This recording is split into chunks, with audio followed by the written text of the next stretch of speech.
நிதி ஆயோக் கூட்டத்தில் மம்தா பானர்ஜிக்கு பேச அனுமதி மறுக்கப்பட்டதற்கு காங்கிரஸ் மூத்த தலைவர் ப. சிதம்பரம் கண்டனம் தெரிவித்துள்ளார்.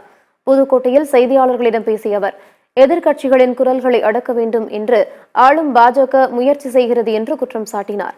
நாடாளுமன்றத்தில் பேச விடுவது கிடையாது, நிதி ஆயோக் கூட்டத்திலும் பேச விடுவது கிடையாது என்று கூறிய ப. சிதம்பரம், ஏதாவது பேசினால் வழக்கு போடுகிறார்கள், இவையெல்லாம் எதிர்க்கட்சிகளின் குரலை ஒடுக்க வேண்டும் என்பதற்காக செய்யப்படுகிறது என்று கூறினார். ஒரு மாநிலத்தின் முதலமைச்சர் 5 நிமிடங்கள் பேசியுள்ளார். மேலும் 10 நிமிடங்கள் பேச வேண்டும் என்று விரும்பினால் ஏன் அனுமதிக்க கூடாது என்று ப. சிதம்பரம் கேள்வி எழுப்பியுள்ளார். காங்கிரஸ் கூட்டணி அரசு நடந்தபோது நடத்தப்பட்ட கூட்டத்தில் அப்போதைய குஜராத் முதலமைச்சர் மோடி 20 முதல் 25 நிமிடங்கள் வரை பேசியுள்ளார். யாரும் அவரை குறுக்கிட்டது கிடையாது என்றும் ப. சிதம்பரம் தெரிவித்தார்.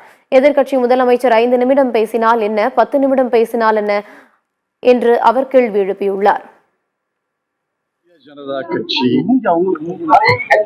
எதிர்கட்சி அரசுகளை, எதிர்கட்சி உறுப்பினர்களை, எதிர்கட்சியின் குரலை அடக்க வேண்டும் என்று முயற்சி. நாடாளுமன்றத்திலையும் பேச விடுவது கிடையாது. அதே போல நிதி ஆயோக் கூட்டத்திலையும் பேச விடுவது கிடையாது. ஏதாவது பேசினா வழக்கு போடுவது. எதிர்கட்சி முதலமைச்சர் பேசினா 5 நிமிஷம் பேசினான்னு, 10 நிமிஷம் பேசினான்னு, 15 நிமிஷம் பேசினான்னு, அது கண்டிக்கத்தக்கது.